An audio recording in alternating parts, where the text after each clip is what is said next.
Enggak, dari angkatan 17 dari Teh Nurul. Afifah bisa untuk menjawab arti dari Bismillahirrahmanirrahim. Assalamualaikum. Dengan menyebut nama Allah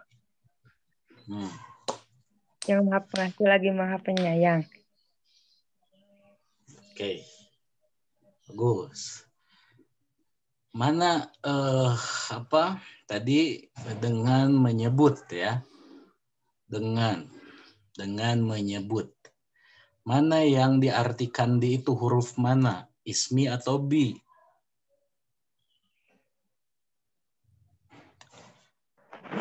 Gimana, Bah? Kan tadi mengartikan dengan menyebut. Ya. Mana yang artinya dengan itu bi atau ismi?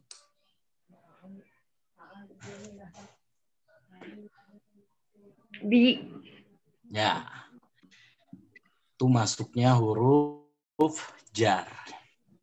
Baik, kita mulai ya. Bismillahirrahmanirrahim.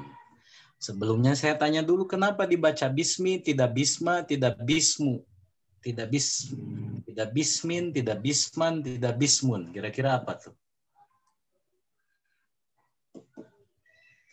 Apa yang menjadi sebab bismi ini dibaca bismi, tidak bisma, tidak bismu? Ayo, siapa yang mau jawab?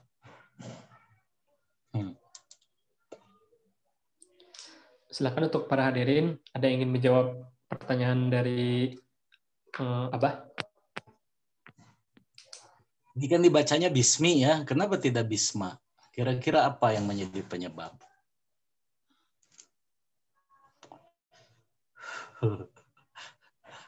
Nyerah?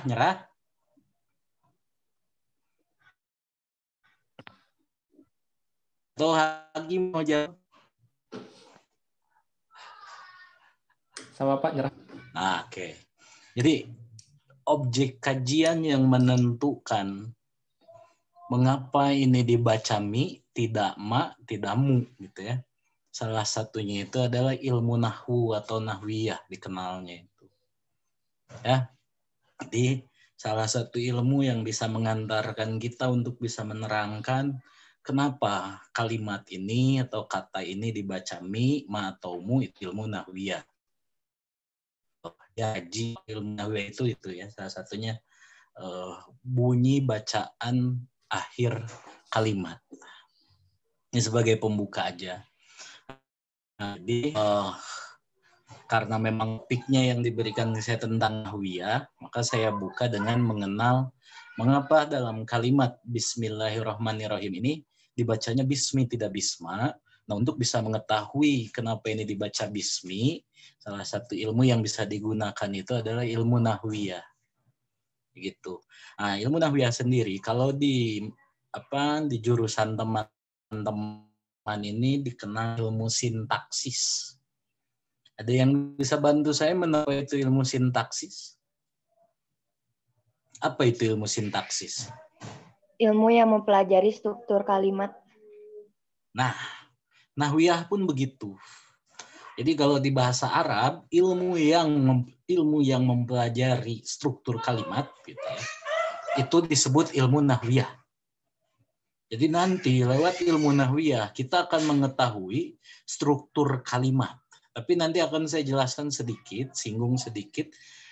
Kalimat di kita itu artinya apa? Kalau di bahasa Arab kalimat itu artinya apa? Beda ya. Jadi kalau kita menyebut bahasanya kalimat itu adalah ada subjek, predikat, objek. Kalau di bahasa Arab tidak. Kalimat itu artinya lain dari bahasa kita. Nah, sebagai pembuka itu aja. Jadi apa itu nahwiyah? Nahwiyah itu adalah ilmu kebahasaan, dalam hal ini ilmu bahasa Arab, yang menjadikan struktur kata, salah satunya itu ya, sebagai objek kajian. Itu nahwiyah. Oke, slide kedua.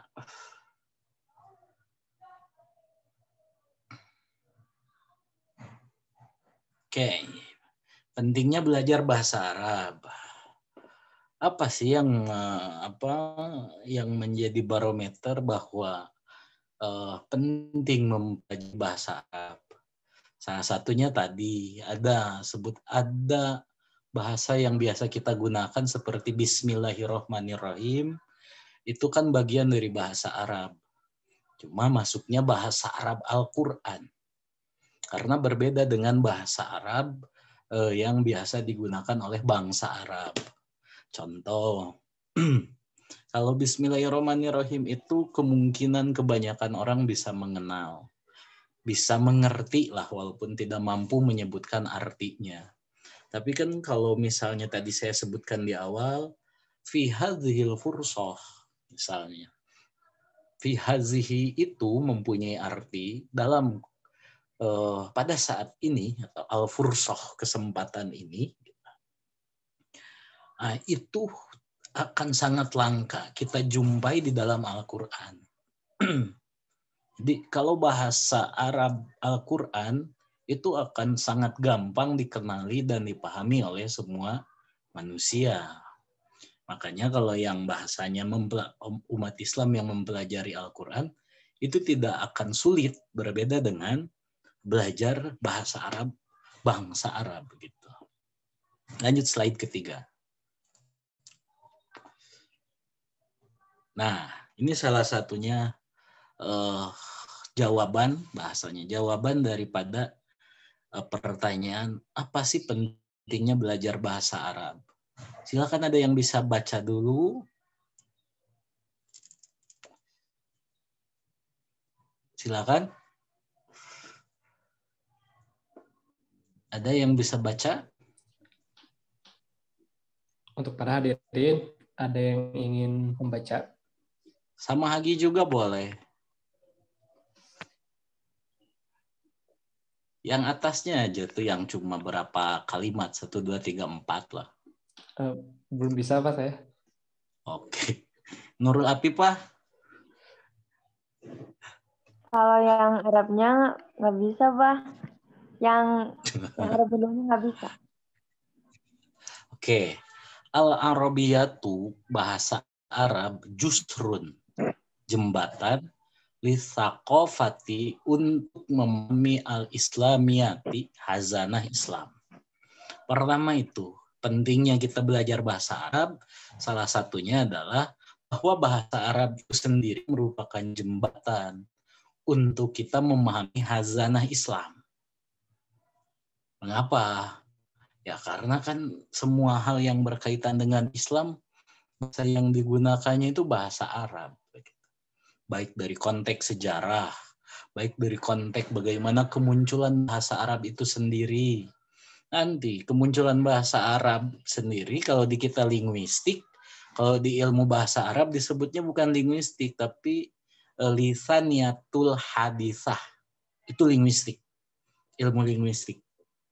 Jadi kalau di kita linguistik, kalau di ilmu bahasa Arab, nama mata kuliahnya lisaniyat al-hadisah. Itu linguistik artinya. Di mana dibahas bagaimana asal-usul kemunculan bahasa Arab.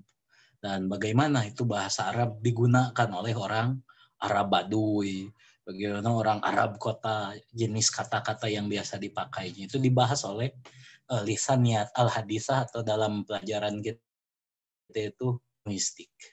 Yang pertama, latar belakang pentingnya kita belajar bahasa Arab itu al-Arabiyatu jusrun lisaqofatil islamiyati. Bahasa Arab itu merupakan jembatan untuk memahami hazanah Islam. Jadi kalau kita umat Islam ya mau nggak mau harus paham dan memahami hazanah Islam itu ya tentunya dengan bahasa Arab. Kemudian di Quran surat Yusuf ayat 2 dijelaskan. Mengapa kita penting mempelajari bahasa Arab? Inna sesungguhnya kami angzalnahu menurunkan Quran Arabian dengan menggunakan bahasa Arab. La'alakum supaya kalian taqiluna memahaminya. Di salah satu alasan Al-Quran diturunkan dengan menggunakan bahasa Arab supaya semua orang itu memahami. Mengapa? Karena Nabi terakhir diutus di Jazirah Arab. Sementara bahasa Arab sendiri digunakan, penutur bahasa Arab sendiri itu digunakan oleh bangsa Arab. Maka si Quran yang diturunkan kepada Nabi yang lahir di Jazirah Arab berisikan atau bahasanya itu berisikan bahasa Arab. Nih Al-Quran surat Yusuf ayat 2 nih dalil ya. Dalilnya mengapa kita penting berbahasa Arab. Oke, berikutnya.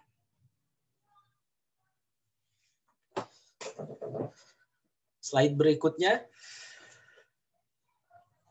Nah,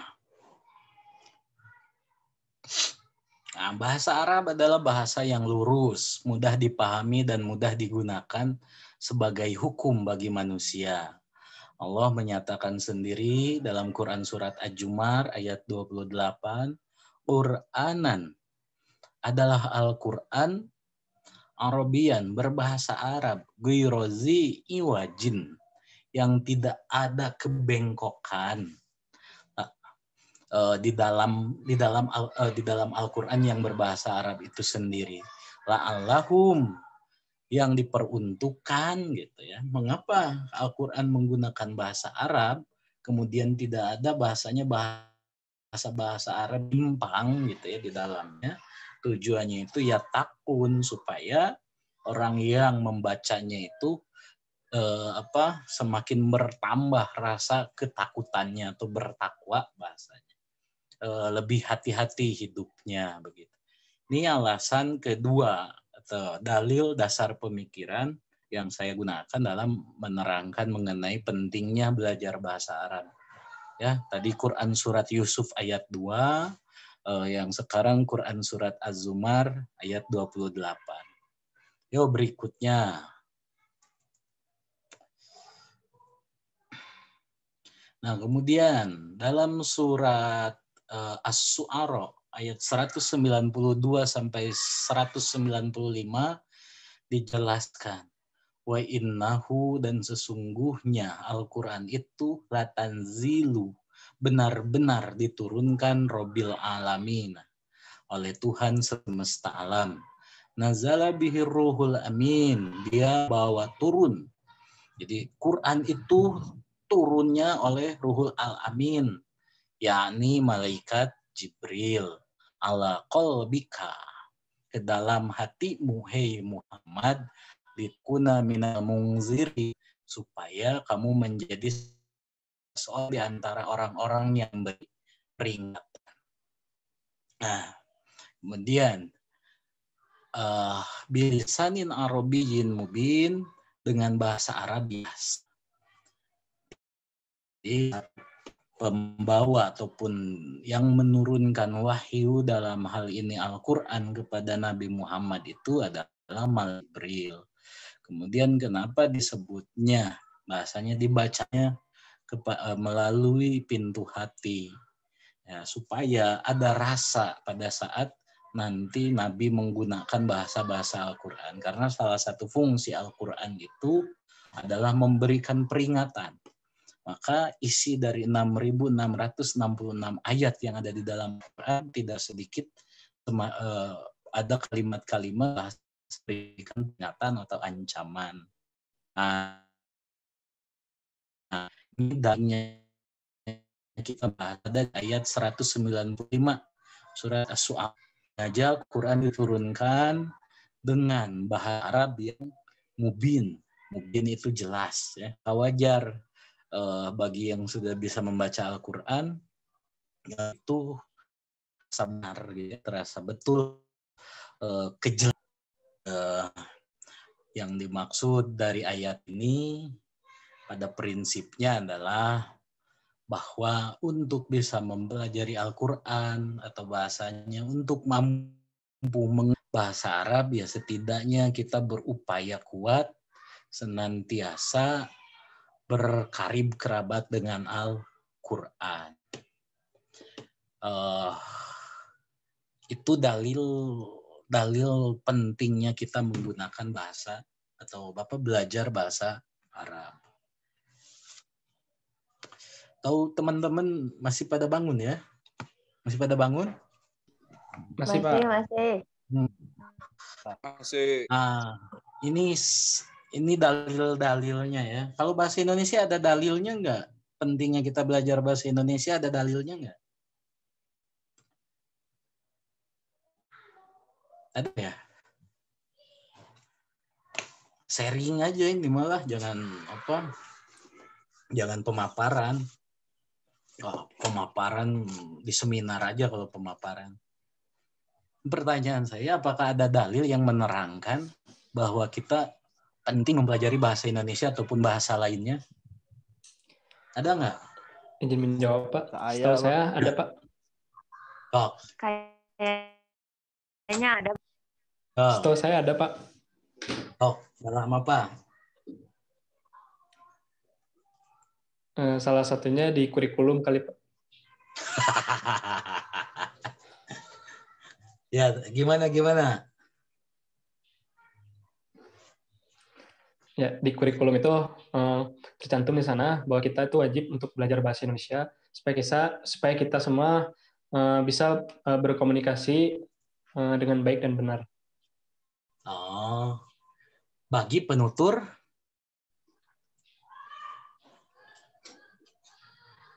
bagi bangsa Indonesia, Pak. Iya. Kalau Quran bagi bangsa umat manusia, Pak. Bagi semuanya, Pak. Jadi kalau tentang bahasa Indonesia paling adanya peraturan. Bukan dalil ya, karena dalil itu adanya di Quran. Nah, cuma maksud saya, mengapa mempertanyakan itu?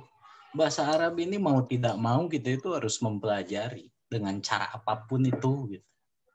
Ya minimal tadi salah satunya, kita tidak sekolah di jurusan bahasa, tapi ada sebuah bahasanya kumpulan bahasa Arab yang jelas, yaitu yang disebut Al-Quran.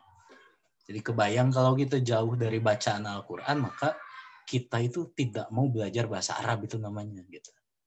Jadi nanti ada pembahasan khusus tentang jenis-jenis bahasa Arab yang ada di dalam Al-Quran dan bahasa Arab yang digunakan oleh bangsa. Ada juga Arab yang digunakan oleh kayak kita, penutur asing disebutnya. Kita orang Indonesia, kita menggunakan bahasa Arab, maka kita disebutnya itu penutur bahasa Arab bangsa asing. Gitu. Ya sama halnya ketika kita orang Indonesia menggunakan bahasa Indonesia dan orang Jepang menggunakan bahasa kita, maka tetap mereka juga disebutnya adalah penutur asing. Gitu. Dan tentu ada cara tersendiri, ada teknik sendiri menggunakan bahasa Indonesia bagi penutur bangsa asing. Begitu juga bahasa Arab. Oke, slide berikutnya. Mempersingkat waktu ya.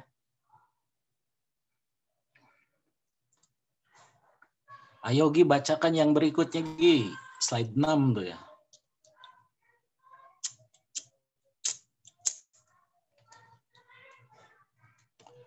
Ada yang mau bacakan?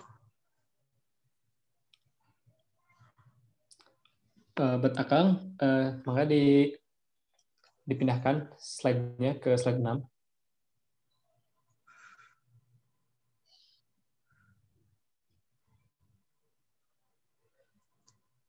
Tidur kayaknya. Coba siapa yang mau baca Gi? Bet Akang dan Teteh, ada yang ingin baca? Aku Atau saya Coba tunjuk? ketua umumnya tunjuk aja tuh ketua umum. Alam.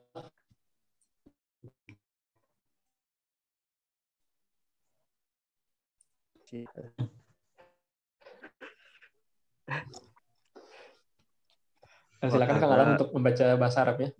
Wakadzalika anzalnahu hukman arabiyya.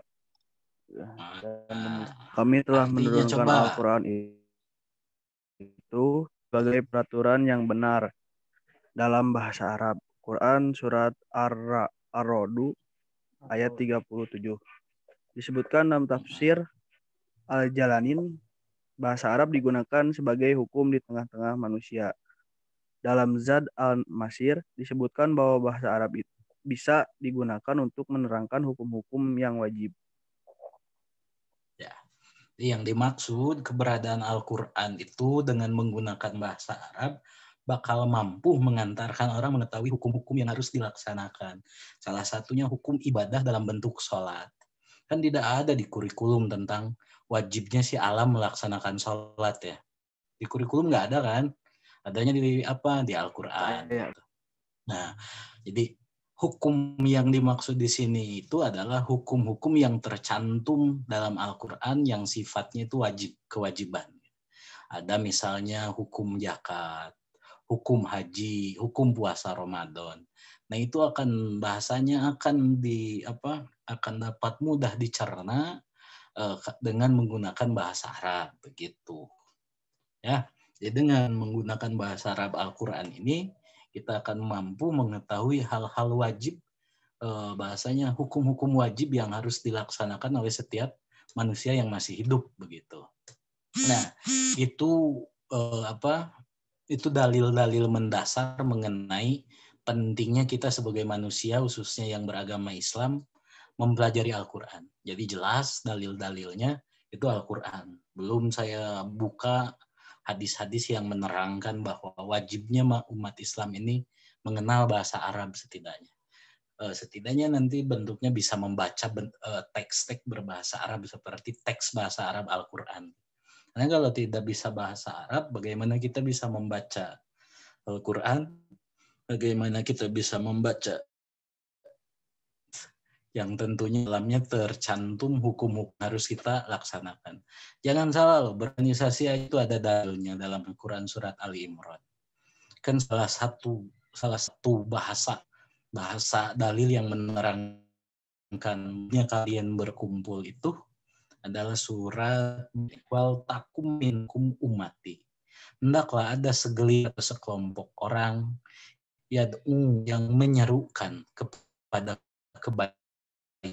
Quran apa ada betulnya jabar ayat yang menerangkan hendaklah ada sekumpulan orang upaya berbuat kebaikan. Inti adanya organisasi. Jadi kalau organisasi upayanya atau perilaku hidupnya tidak mengarah pada upaya menyeru berbuat kebaikan, salah satunya menyulut semangat belajar gitu, maka mending bubarkan saja itu organisasi. Karena prinsip organisasi dalam Al-Quran disebutkan wal takun ummati yad'u ilal khair. Silakan nanti dibuka tuh ada dalil-dalil tentang organisasi dalam Al-Quran. Nah, dengan program bahasa ini teman-teman secara tidak langsung sedang menjalankan hukum yang ada di dalam Al-Quran yang berkaitan harus ada manusia itu berkumpul, membentuk kumpulan dengan tujuan menyeru, mengajak pada melakukan hal-hal yang bernuansakan kebaikan. Gitu. Jadi sekali lagi inti yang ada dalam hidup berorganisasi berdasarkan Al-Quran itu adalah mengajak pada upaya melakukan kebaikan. Ayo berikutnya sebelum diakhiri. Ini pembuka aja lah ya.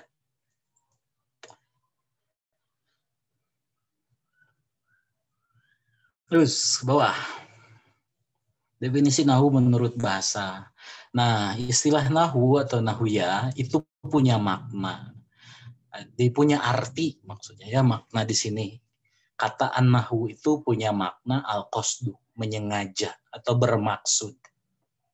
Ya, jadi kata nahu yang digunakan sebagai topik hari ini itu mempunyai makna al-qasdu, maksud atau menyengaja. Kemudian makna kedua al-jihatu, arah. Maka saya cantumkan contoh di sini, nahwatu nahwal baiti. Saya menyengaja ke arah rumah, dalam artian saya sengaja menuju ke arah rumah. Terus makna yang tercantum dalam kata nahu itu al-misal atau al-mislu, seperti. Al-mislu itu artinya seperti. Seperti Jaidun nahwu amrin. Jaid seperti Umar. Seperti di sini menunjukkan ada kesamaan dari karakternya. Jaid itu mempunyai karakter seperti Umar atau kemiripan sikap seperti Umar. Kurang lebih begitu makna dari Zaidun nahwu amrin. Kemudian makna berikutnya al-miqdaru, kira-kira. Nanti contohnya bisa dilihat sendiri. Kemudian makna berikutnya itu al-qismu, bagian. Di nahwu ini selain sebagai ilmu bahasa Arab ternyata punya makna al-qismu. Yang berikutnya itu bermakna juga al-baghdu, sebagian. Maka akal tu nahwas samakati, saya telah memakan sebagian ikan. Jadi tidak semua ikannya dimakan, tapi sebagian yang ada dalam ikan itu kita makan. Nah, nahwu itu selain sebagai ilmu bahasa Arab yang mengkaji tentang struktur sintaksis dari bahasa Arab, ternyata punya makna al-bagdu, al-kismu, al-miqdar, al-mithlu, al-jihad, al-qasdu. Berikutnya.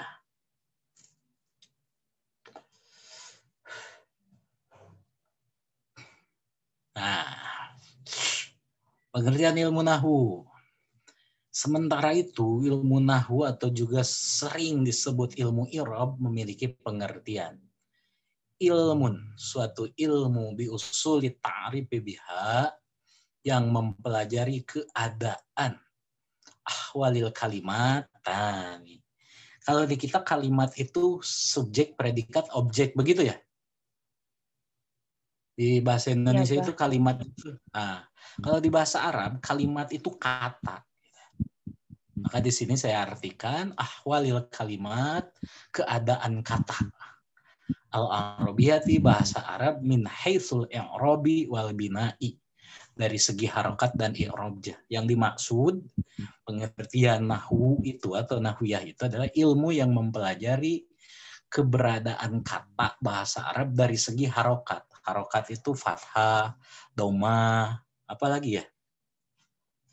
Ada yang tahu harokat, tanda baca? Kasroh. Kasroh, apa lagi? Sukun, yang dibaca mati itu. Ya. Iya. Jadi harokat itu tadi apa? Harokat itu apa? Tanda baca. Tanda baca. Nah, begitu. Minimal itu aja dulu tahu. Harokat itu ternyata artinya tanda baca. Ketika ini saya suruh baca, nggak ada harokat, ada yang mau baca gak nih? Ada huruf ain, lam, mim. Dibacanya gimana tuh? Nah, untuk bisa bahasanya, untuk bisa memberikan harokat terhadap wacana ini, sebutlah paragraf ini, ya, maka perlu menguasai ilmu nahwu. Supaya kita mampu, misalnya ini dibacanya ilmi, ilmu, ilma. Gitu. Itu salah satu kegunaan ilmu nahwiyah. Tapi yang paling penting sebagai pengenalan ilmu nahwiyah itu adalah ilmu yang mempelajari keberadaan kata bahasa Arab. Cuma dilihat, ditinjau dari segi harokat. Apakah dibaca mi, ma, atau mu. Kayak tadi bismi. Oh iya dibaca bismi itu kenapa? Karena ada huruf jar. Bentuknya apa? Ada ba. Kenapa tuh dibaca ja atau dibaca kasroh, mi-nya itu tidak mu? Ya karena majrurun gitu, biharfin jar. Mengikuti pada huruf jar yang fungsinya mengkasrohkan kata-kata setelah huruf jar itu sendiri. Oke, berikutnya.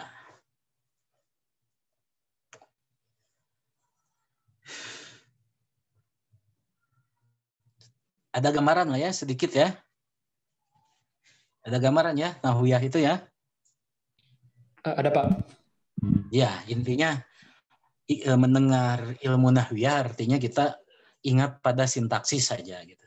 Nah, ini hanya sebagai gambaran aja. Di sini saya jelaskan sedikit mengenai nahwu itu membahas tentang tarkib. Tarkib itu susunan kata. Ya. Kata kalau di bahasa Arab itu ada huruf gitu.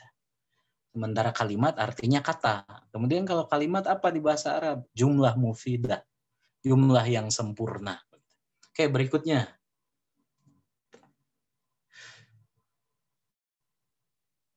Ada yang mau baca?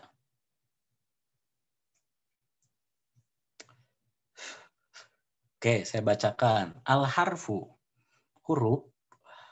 Huruf itu huwa adalah kalimatun, kata. Gitu. Huruf adalah kata. La yufhamu yang tidak dapat dipahami makna artinya. Gitu. Jadi huruf adalah kata yang tidak dapat dipahami artinya kecuali disertai dengan huruf-huruf lainnya. Seperti min. Min itu artinya dari. Ketika mim saja tanpa ada nun, maka tidak punya arti. Tapi ketika dicantumkan huruf nun setelah mim, kemudian dikasih harokat min, artinya dari. Kemudian ada fi, itu artinya dari. Suma artinya kemudian. Fa artinya maka. Iza apabila. Au itu atau. Hatta itu sehingga. Mengerti ya? Huruf itu adalah kalimat yang tidak dapat dipahami artinya. Kecuali dibantu oleh kata lainnya yang disatukan dengan huruf itu. Seperti makan. M saja artinya apa kira-kira? Nggak ada arti. Sebagai bunyi bahasa aja. Sebagai konsonan. Tapi ketika dibantu oleh huruf A, ditambah huruf K, ditambah huruf vokal A, ditambah konsonan N, menjadi bentuk kata makan, maka punya arti. Artinya apa? Memasukkan makanan ke dalam mulut, maka itu disebut makan. Nah, ketika M, A, K, A, A, N, itu disebutnya huruf. Oke. Berikutnya ada nggak? Ini anwaul kalimat, macam-macam kata. Kata kerja ismun disebutnya isim, kata kerja disebutnya fi'il. Jadi kata itu dibagi 3. Ya, kata itu dibagi 3. Satu ada isim, artinya kata benda, fi'il kata kerja, huruf itu ya tadi runtunan bunyi bahasa lah ya. Nah, lebih jauh nanti kalau masih ada kesempatan akan kita pelajari apa itu isim, apa itu fi'il, apa itu huruf. Cuma yang jelas jenis kata di dalam bahasa Arab itu ada 3. Kata kerja, kata benda, kata kerja, dan huruf. Oke, berikutnya.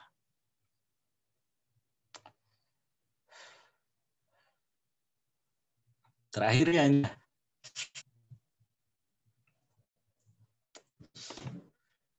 Yuk. Nah, ini sama pengertian tentang kata kerja. Kata kerja itu adalah kalimat yang menunjukkan pada arti yang diikuti oleh waktu, keterangan waktu. Dalam artian, yang disebut kata kerja itu adalah kata yang di dalamnya mengandung arti melakukan perbuatan. Bentuk perbuatannya baik dilakukan, telah dilakukan, sedang dilakukan, atau akan dilakukan. Nah, itu isim atau yang disebut dengan kata kerja dalam bahasa Arab. Terakhir. Nah, ini yang saya maksud al-jumlatul mufidatu. Jumlah mufidah. Kalau di kita apa ya tadi? Kalimat ya. Jadi kalau di bahasa Arab itu kalimat itu kata gitu ya. Kalau kalimat di bahasa kita, di bahasa Arab disebutnya jumlah mufidah. Jumlah mufidah itu adalah at-tarkibu susunan allazi yufidu faidatan tamatan. Yaitu susunan yang memberikan faidah secara sempurna. Atau biasa disebut juga kalaman. Kalam. Kalau di bahasa Arab berarti kalimat itu disebut kalam. Di mana di dalamnya ada subjek, predikat, objek. Dan kedua yajlisu alal kursi. Dia seorang laki-laki sedang duduk di atas kursi. Nah, ini udah menjadi sebuah kalimat yang utuh atau jumlah mufidah yang utuh. Huwa sebagai pelaku, yajlisu sebagai predikat, ala itu keterangan, al kursi itu objek. Ya, udah ya? Udah ya? Habis. Jadi secara singkat di pertemuan ini, pentingnya belajar bahasa Arab itu tadi jelas di dalam Al-Quran. Tanpa belajar bahasa Arab atau tidak mengenal bahasa Arab, bagaimana kita akan mengetahui hukum-hukum. Minimal tadi hukum dalam pelaksanaan bermuamalah, bersosial, salah satunya hidup aktif di dalam organisasi. Kalau tidak punya pemahaman tentang bahasa Arab, bagaimana kita akan tahu bahwa hidup berorganisasi itu diperintahkan loh dan ada di dalam Al-Quran. Jadi sangat penting gitu ya mengetahui dasar-dasar bahasa Arab itu. Termasuk ada hukum yang lebih wajib kita lakukan 5 waktu. Seperti sholat kan nggak ada di kurikulum, adanya di Quran. Sementara tadi dijelaskan Quran itu menggunakan bahasa Arab. Ya, jadi bagaimana mungkin kita bisa melaksanakan sholat kalau kita tidak mempelajari bahasa Arab? Karena hal-hal yang menerangkan tentang hukum yang harus kita lakukan dalam kehidupan, kebanyakan itu menggunakan bahasa Arab. Terus kan sekarang mudah ada terjemahannya. Iya, untuk menerjemahkan itu salah satunya harus punya ilmu atau kemampuan ilmu nahwiyah. Kenapa? Karena nggak akan mungkin kita bisa menerjemahkan teks berbahasa Arab kalau kita tidak tahu struktur sintaksisnya. Ada satu waktu memukul itu disebut doroba, gitu ya. Seperti doroballahu matsalah. Ada dalam surat Al-Baqarah. Doroba itu arti kamusnya memukul. Tapi ketika ada doroballahu, mana mungkin Allah memukul? Karena Allahnya sendiri juga gaib. Terus sekarang Allah memukul, maka diartikan oleh ilmu nahwiyah di doroba di situ bukan memukul, tapi kekuasaan Allah. Nah, begitu pentingnya berbahasa Arab itu. Jadi dalam menerjemahkan teks-teks berbahasa Arab, kita tidak akan melenceng, tidak akan mengalami kebengkokan. Begitu, Gi. Silakan, Gi. Dikembalikan lagi ke moderator.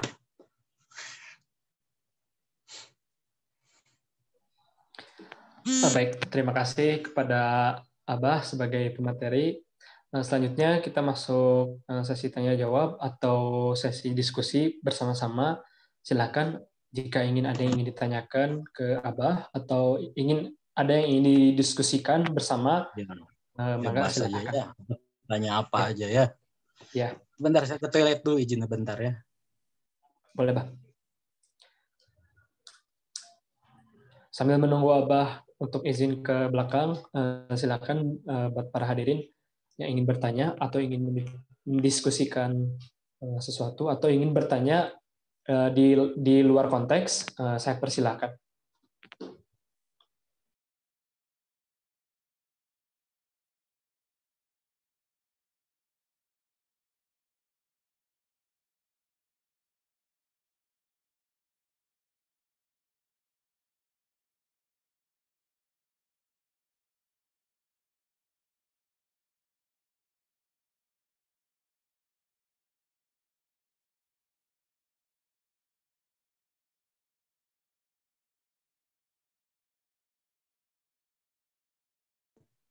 Udah ada, Gi? Apa saya, Pak, ingin bertanya? Begini, Pak, pertanyaannya. Kenapa Al-Quran diturunkan dengan 7 suhuf gitu? Ada di dalam hadis. Oh, sufuh. Ya. Kenapa Al-Quran diturunkan dengan 7 sufuh? Jadi sebetulnya sufuh itu mushaf. Tahu gak mushaf? Yang kita pegang itu bukan Al-Quran, tapi mushaf. Mushaf, jadi Quran yang dibukukan pada zaman Utsman bin Affan. Nah, jadi Quran itu sendiri adalah teksnya, bacaannya. Ya. Jadi yang kita pegang, yang kita biasa baca, itu mushaf Utsmani.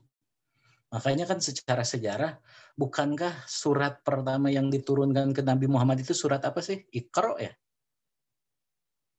Iya, Pak, Al-Alaq. Al-Alaq. Tapi kenapa di dalam mushaf Al-Quran, Al-Fatihah yang menjadi surat pertama? Kenapa? Itu sudah melalui proses penyusunan. bahasanya ada ilmu khusus yang membahas tentang ini, itu ada ulumul Quran namanya. Ilmu-ilmu tentang Al-Quran. Dibahas bagaimana sejarah yang tadi 7 suhuf. Itu pendapat aja sih sebetulnya. Jadi disebut hadis, kalau tadi kamu di dalam hadis, itu sebetulnya adalah pendapat ulama aja, para ahli menerangkan itu. Jadi kalau ditanya mengapa, karena proses pengumpulan Al-Quran menjadi sebuah mushaf itu kurun waktunya dari Utsman, malahan dari Umar bin Khattab udah mulai dikumpulkan begitu. Jadi apa yang disampaikan oleh Nabi ke para sahabat, jadi wahyu turun dari malaikat Jibril ke Nabi Muhammad. Nabi Muhammad itu menyampaikannya melalui lisan, dan para sahabat menyimak saja. Karena para sahabat mempunyai ingatan yang kuat, sehingga belum ada menulis tentang wahyu-wahyu yang disampaikan oleh Nabi Muhammad. Gitu. Nah, kemudian karena ada kekhawatiran pada zaman masa Utsmani, Khalifah Utsman, maka dibukukan menjadi mushaf di kita. Di Qur'annya itu adalah al-qiraah, bacaan. Gitu. Kalau yang kita pegang itu mushaf namanya. Jadi nanti lebih jauhnya kenapa, salah satunya yaitu kenapa sampai menjadi 7 suhuf. Karena ada fase, tidak masa sebutlah ada masa kepemimpinan yang pada akhirnya menjadikan Al-Quran ini terkumpul, tersusun rapih dari Al-Fatihah sampai surat An-Nas. Nah, untuk menentukan itu menghabiskan beberapa kepemimpinan. Itu jawabannya. Allahu a'lam bishawab. Ada lagi? Saya terima tanya. kasih Pak untuk jawabannya. Silakan Pak Akang. Oh ya, silakan Pak. Saya tanya. Jadi apa sih pentingnya belajar bahasa Arab itu? Saya minta tiga penjawab aja. Jadi apa pendapat teman-teman tentang pentingnya belajar bahasa Arab untuk kita sebagai umat Islam? Baik, ada pertanyaan dari Abah. Dari pertanyaannya mengenai kenapa bahasa Arab itu penting untuk kita. Silakan, ada yang ingin menjawab?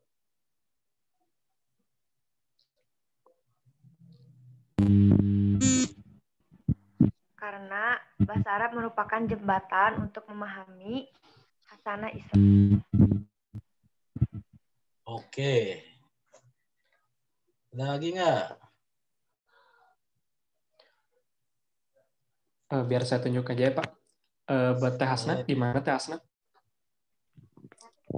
Baik, Kang, izin menjawab, Pak. Izin menjawab. Ya, silakan. Tafadhol. Kalau menurut saya pribadi, kalau belajar bahasa Arab dan pentingnya bahasa Arab itu khususnya untuk kita seorang Muslim itu agar kita lebih paham agama kita itu seperti apa dan dapat memahami Islam dengan baik gitu, Pak. Terima kasih. Ya, bagus. Thayyibah. Itu lagi Gi, ada nggak? Satu lagi buat saya tunjuk. Oh ya, silakan. Jadi saya melihat dari Quran Yusuf surat ayat 2, sesungguhnya kami menurunkan berupa Al-Quran dengan berbahasa Arab agar kamu memahaminya. Jadi semua manusia lebih baik memahami bahasa Arab dengan bahasa Quran dengan bahasa Arab agar lebih bisa memahaminya gitu.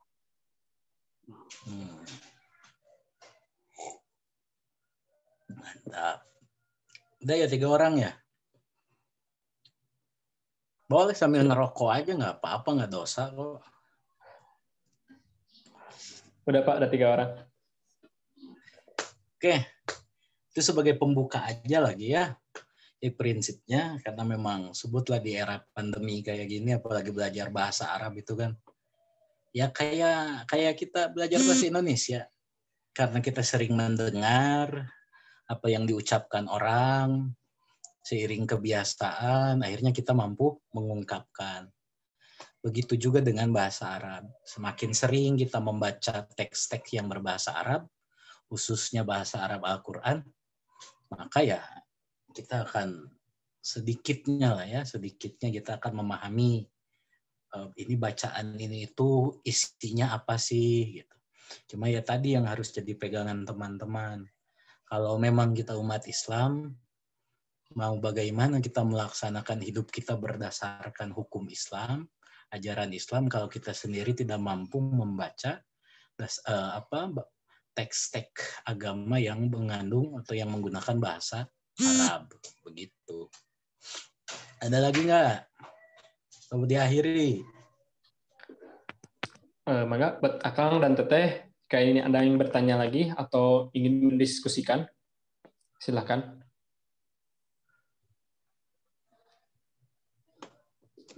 Ini pada tidur ya.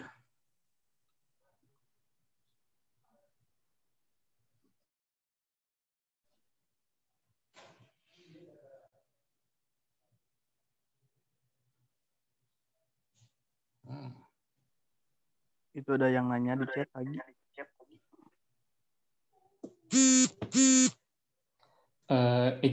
Izin untuk memaparkan pertanyaannya. Assalamualaikum. Ya. Waalaikumsalam. Mohon maaf sebelumnya izin memperkenalkan diri, nama saya Hasna Sofia dari angkatan 2020.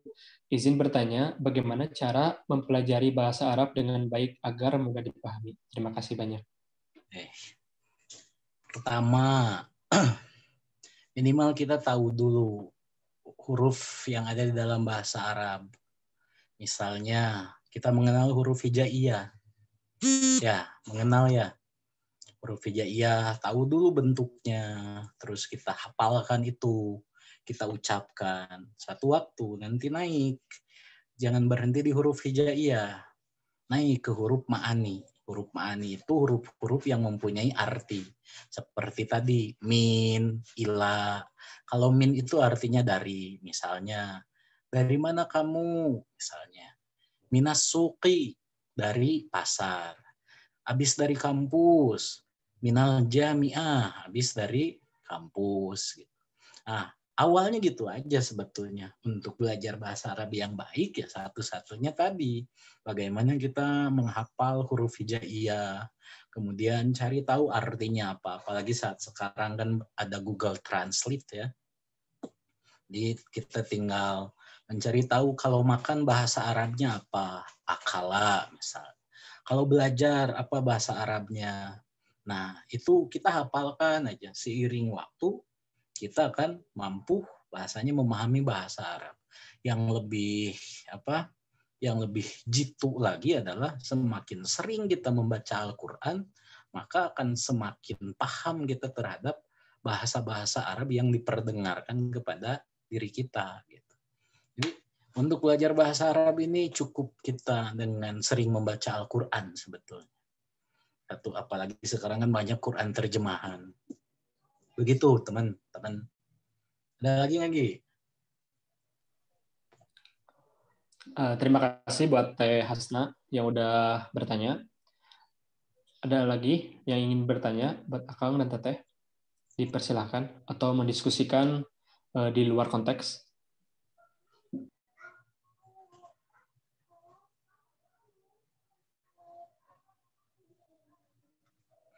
Tidur kayaknya, Gi.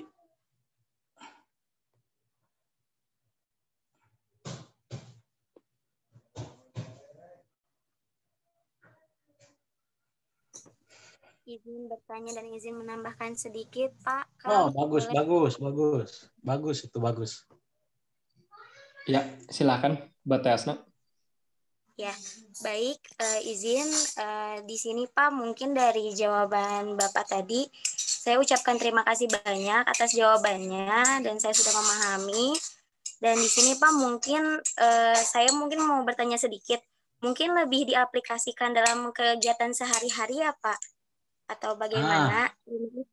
Iya kan gini, bahasa itu adalah mufradat, kosakata, penguasaan kosakata. Jadi semakin seperti kita gini, dalam sehari itu 5 waktu. Kita membaca surat Al-Fatihah. Ya. Awas itu bahasa Arab, cuma bahasa Arab Al-Quran. Cuma persoalannya, mampu tidak rasa kita itu aktif untuk mengenali alhamdulillah ini kalau di bahasa kita kan apa. Gitu. Apakah diartikannya pujian atau pujian itu? Bisa diartikan alhamdulillahi Misalnya, alhamdulillah artinya itu pujian itu milik Allah. Kenapa diartikan seperti itu? Maka menggunakan ilmu nahwiyah. Alhamdulillah itu posisinya sebagai apa secara struktur sintaksis. Nanti di dalam nahwiyah akan dikenal sebuah teori yang disebut mubtada dan khobar. Kalau di kita mah diterangkan dan menerangkan. Maka kita akan memahami secara rasa nanti, oh iya Al-Fatihah itu artinya pembuka. Nah, nanti bentuk katanya ini isim atau fi'il misalnya. Ini kata kerja atau kata benda. Dilihat nanti dari cirinya. Jadi kata kerja kan punya ciri, kata benda punya ciri. Seperti nama Hasna. Hasna ini isim atau fi'il? Oh iya isim. Kalau di kita kata benda. Mengapa? Karena menunjukkan pada sebuah nama anak manusia. Begitu. Jadi intinya kalau bahasa itu ya penggunaan praktik. Begitu.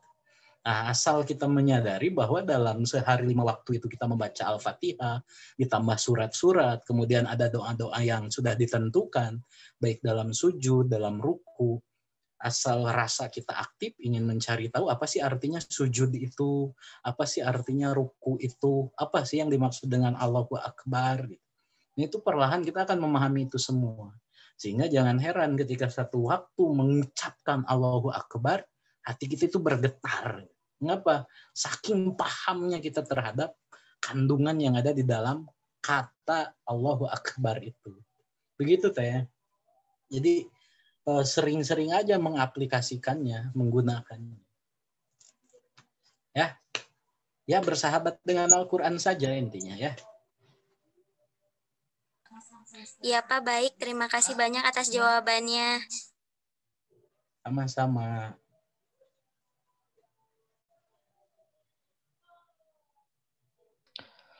Terima kasih buat Teh Hasna Sophia yang telah bertanya dan telah menambahkannya. Mungkin dari pertanyaan terakhir, silakan buat Akang dan Teteh, ada yang ingin bertanya?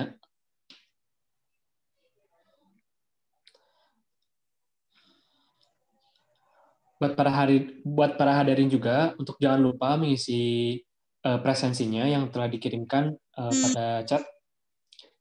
Takutnya lupa. Saya ingatkan kembali, jangan lupa untuk isi presensinya ya.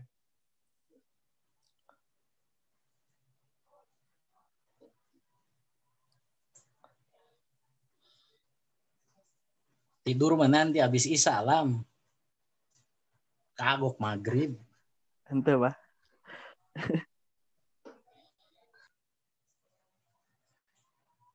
Ini udah lebih dari jam 5, Hagi. Baik, kalau gitu dicukupkan saja. Karena tidak ada yang bertanya, kita cukupkan saja. Sebelumnya, untuk para hadirin, dipersilakan untuk menyalakan dulu kameranya untuk didokumentasikan.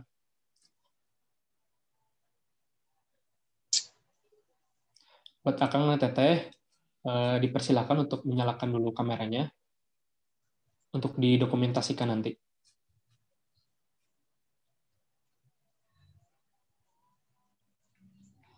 Mangga buat Akang dan Teteh dari pihak HBSI untuk memfoto Zoom-nya.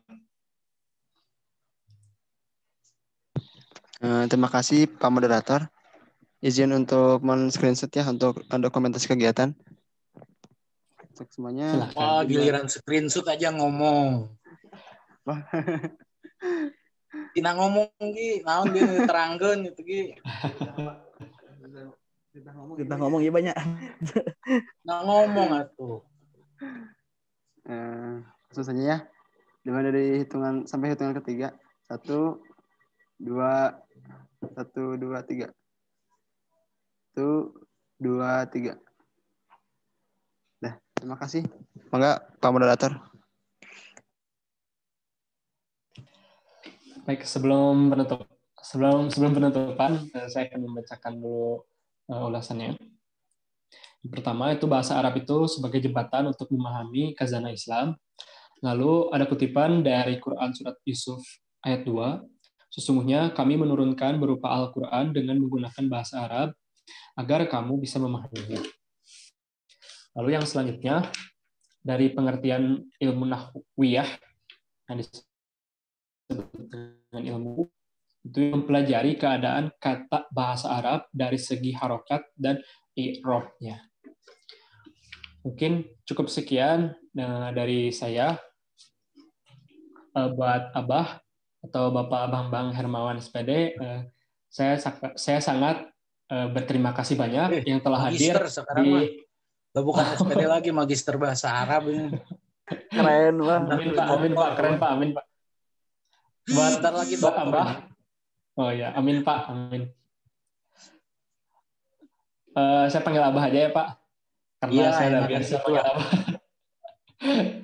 Udah buat Abah kayak ke Jokowi. Ya Pak.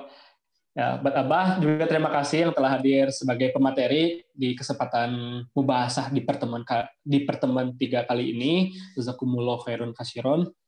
Semoga ilmu yang kita dapatkan dan ilmu yang Abah sampaikan kepada kita semua bermanfaat bagi kita semua dan menjadi ibadah untuk kita semua. Terima kasih atas kehadirannya buat Akang dan Teteh. Wabillahi taufiq wal hidayah.